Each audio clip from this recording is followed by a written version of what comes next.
who is in Cannes there. Is it sunny or is it not, Stephanie?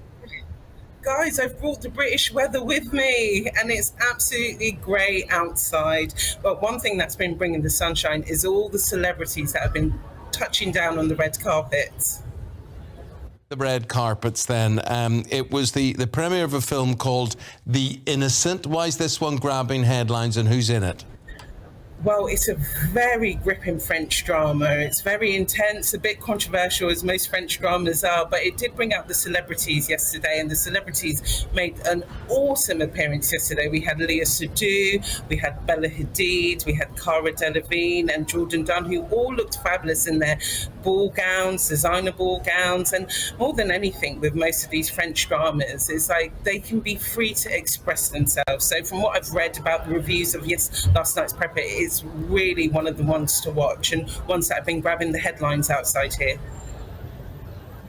Can we talk, away from the red carpet, to streaming and Netflix? Ricky Gervais's new show has caused a stir, and it's only been live for a few hours.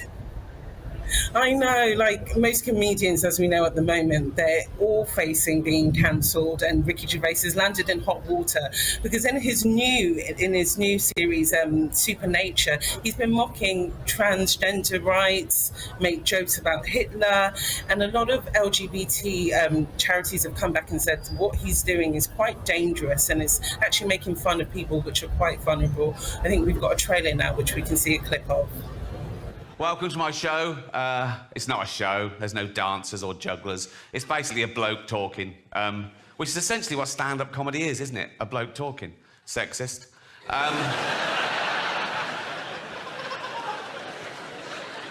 What about all the funny female comedians?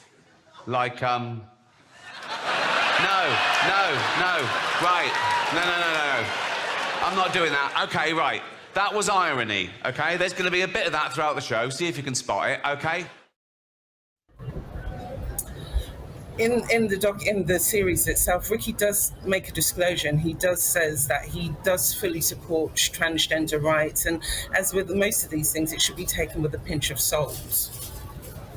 Yeah, but he's a brave man, though. I mean, facing down the woke brigade on all of that and the reaction of social media, he has to take the flak. I always think Ricky Gervais is a hero to me because the way he speaks up for animal rights, you know, he provides a voice that no one else does, and he's really very, very vociferous on that front.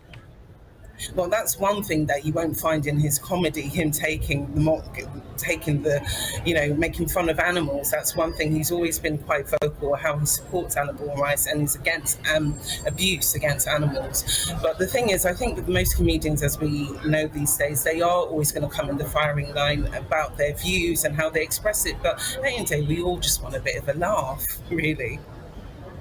Yeah. No. Rosie, do you understand what I say? Do you understand my accent? We've been sat next to each other for 3 hours. We would have struggled, I think, if I didn't know what you were saying. The reason I bring this up is, right, you know, the Friends actress Courtney Cox. Yes. She's married to a lovely man from my part of the world called Johnny McDaid, who's a great musician, and he's a lovely fella. I had the honour of sitting with him at dinner one night there. But basically, Johnny says that Courtney hasn't got a clue what he says most of the time. It's hopeless. Yeah. And we've been together for 8 years. Yes, yeah, you should ask Ruth what she thinks and what I'm saying. She'd go and say to me, will you talk English? Speak English. I love the Northern Irish accent. I think it's quite charming, but obviously it's a bit fast. And obviously Courtney's from America, so Johnny McDaid said that they sometimes get lost in translation where they're discussing, and even after 8 years, she still doesn't understand a word he's saying. Eamon, what would be your advice for Courtney? Speak well. Johnny should try and speak a bit more slowly, or that Courtney could get an Ulster English dictionary, which will help with everything.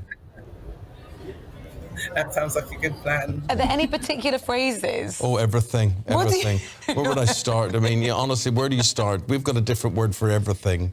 So anyway, but it's an experience. I sort of sigh a little bit in talking about this because the trial is still ongoing, but if we turn our attention to Johnny Depp, Amber Heard, Kate Moss is going to give evidence. Why is she now involved?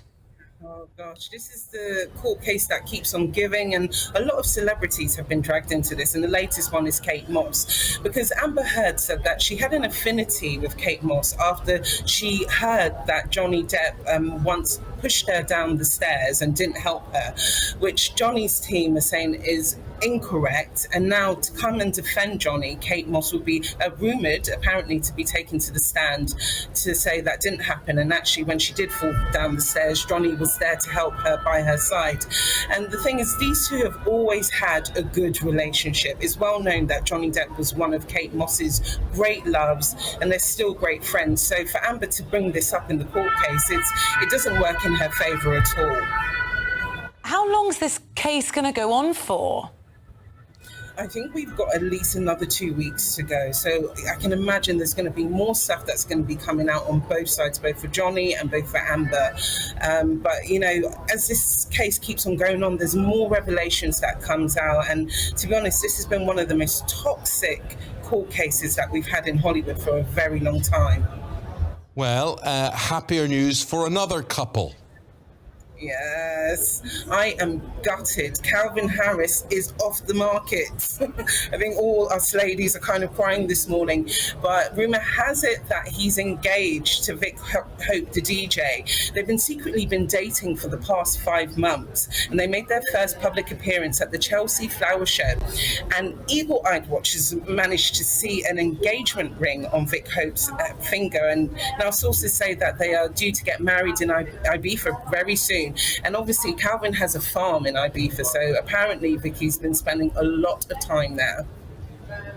Oh, very nice. Congratulations to them, Calvin Harrison and Vic Hope there. So what have you got to look forward to today? What do you do for the rest of the day? Interviews lined up, or just taking some sunshine? What? Oh gosh, well, I'm still waiting for the sunshine, Eamon, but hopefully it's going to come. But tonight's going to be the big Elvis premiere, so it's going to be Baz Luhrmann. And 20 years ago, he brought the red carpet to a standstill when he brought Moulin Rouge. So people are really hoping that tonight is going to be full of theatrics when he comes on the red carpet. We're going to have Tom Hanks, and we're going to have Austin Butler, who plays Elvis himself in the biopic. There will be an after party for it, so I can imagine all the Hollywood stars are going to be pictured tomorrow, probably not looking their best. Excellent. You enjoy every moment of it. We look forward to maybe talking to you tomorrow. Stephanie, thank you very much indeed for that. Really appreciate it.